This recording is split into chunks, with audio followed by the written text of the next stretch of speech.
总统赖清德今日是去云嘉南中建前进指挥所视察。赖总统是甲受灾民众会师礼，强调讲会赶紧用上好的方式来处理农渔民的损失。同时，赖总统嘛指示这无影响公共安全的工程先停工，且这工班先到3工中建。要对我们受影响的民众表达歉意。 关心灾后重建的进度，总统赖清德搁在落南，并且向受灾民众会师礼。赖清德强调，丹那市风台真罕见，对嘉南地区影响非常大。伊讲要用上好、上紧、上简单、放上灵的4个原则办理农渔民的灾损。中央跟地方的公共工程，如果不会影响到公共安全的，可以停工的，那就先停工。 把工班移转到帮民众来迅速重建，这是过往没有这样做。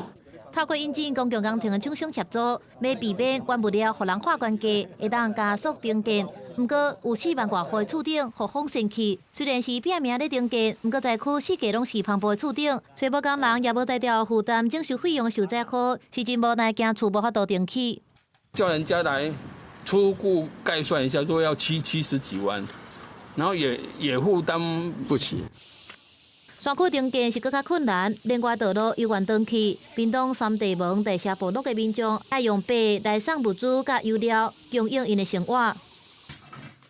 阿里山明月线2号门口，互真济落来石头，甲路塌掉咧，人无法度通行。林保署会动消防队去到崩落来的所在抢通，也协助甲伊雅兰保留区内底游客撤离。